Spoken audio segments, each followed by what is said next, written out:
conquête de la souveraineté passe avant tout par l'exploitation des ressources nationales au profit de nos populations.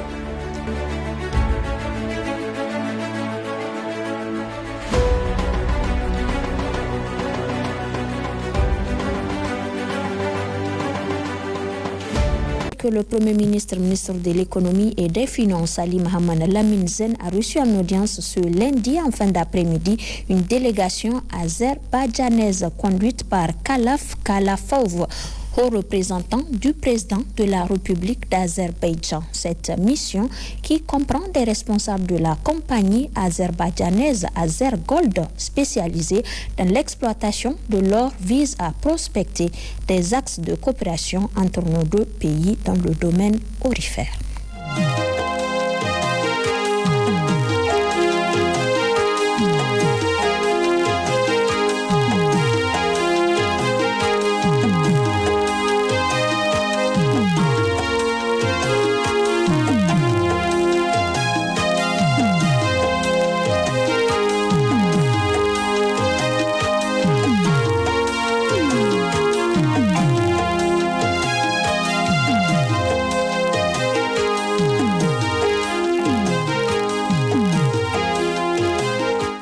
Cette même délégation azerbaïdjanaise a auparavant eu une séance de travail avec le secrétaire général du ministère de la Défense nationale, le général de brigade Sani Kaché.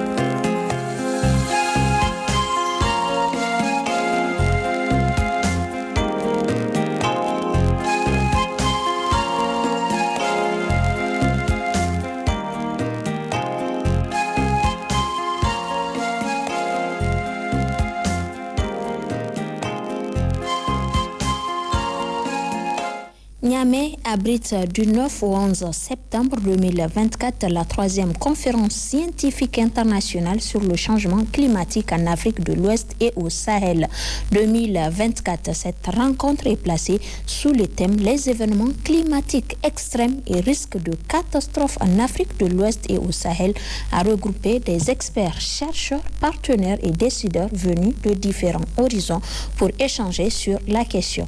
La cérémonie d'ouverture a été présidée par le ministre de la Production et de l'Industrialisation agricole de la République du Tchad, en présence du ministre de l'Agriculture et de l'Élevage du Niger et plusieurs membres du CNSP. Nafisa Badmassi et Abdoulaye Ali. C'est en somme un forum grand format de donner et de recevoir entre les experts de l'Afrique de l'Ouest et du Sahel. Une 3e édition de la conférence scientifique internationale sur le changement climatique organisée par l'Agrimet. Une rencontre qui intervient à un moment décisif de l'histoire où le monde en général et l'Afrique en particulier fait face à un changement climatique impactant ainsi le secteur de l'agriculture, sans oublier les inondations et autres catastrophes naturelles. Prenant la parole à cette rencontre, le secrétaire exécutif du comité permanent inter-État de lutte contre la sécheresse dans le Sahel SILS, celui de la commission climatique pour la région du Sahel, le commissaire en charge du département de l'agriculture, des ressources en eau et de l'environnement à la commission de l'UEMOA ont tour à tour évoqué l'importance de la tenue de cette conférence placée sous le thème événements climatiques extrêmes et risques de catastrophes en Afrique de l'Ouest et au Sahel. Quant aux partenaires techniques et financiers de la conférence, composée de l'Union européenne, de la Banque mondiale et de la Banque africaine de développement, c'est une occasion de réitérer leur engagement à accompagner cette importante initiative. Avec les multiples inondations récemment enregistrées au Niger et dans la sous-région, l'heure n'est plus au discours et allocution, mais plutôt de passer à la pratique afin de trouver des solutions idoines, a indiqué le ministre de l'Agriculture et de l'Élevage. Éminents scientifiques et chercheurs, il faut agir, j'allais dire agir vite, pour améliorer notre résilience face à ces phénomènes de changement climatique. Ce qui m'amène à m'interroger.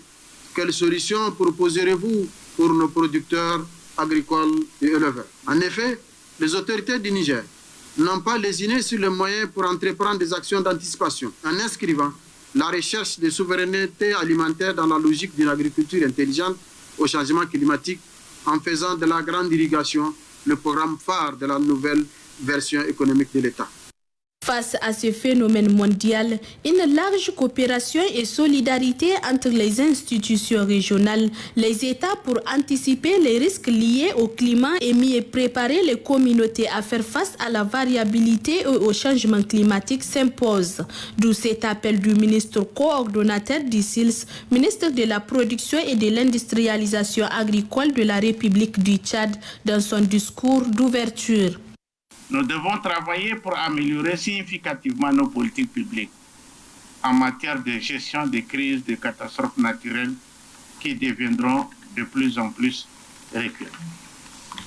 Pour ce faire, nous devons mettre en place, chacun en fonction des spécificités, des mécanismes technico-politiques dédiés à la gestion des catastrophes naturelles et impliquant toutes les parties prenantes. J'ose espérer que cette conférence scellera d'une part la synergie d'action entre nos institutions régionales, les chercheurs, les organisations de la société civile, les décideurs politiques et jettera les bases pour un cadre de coopération scientifique régionale sur le climat afin de renforcer la résilience des populations de l'Afrique de l'Ouest d'une part et celle du Sahel d'autre part.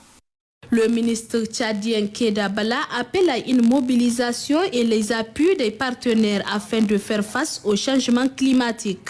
Pendant 3 jours, les experts, chercheurs, partenaires et décideurs venus de multiples horizons vont échanger et partager les expériences autour de la thématique afin de trouver une solution pérenne de ce phénomène que le changement climatique dont l'impact se sent avec acuité sur les populations et leur cadre de vie. L'entretien exclusif de Télé Sahel reçoit ce soir Kémi Séba, président de l'ONG Urgence panafricaniste. Dans cet entretien, Kémi Séba parle de son immense joie d'obtenir un passeport que lui a délivré le président du CNSP dans son noble combat pour l'émergence d'une Afrique libre et indépendante. Kémi Séba que vous retrouverez en partie magazine de cette édition. Le ministre du Pétrole, Dr Sahabi Oumarou, a présidé ce matin la cérémonie de départ en Chine de 13 boursiers nigériens dans le cadre du programme La Ceinture et la Route, financé par la société WAPCO avec le concours du ministère du Pétrole et celui de l'enseignement supérieur, de la recherche et de l'innovation technologique. Aïcha Tousman Bawa et Suleiman Ouali.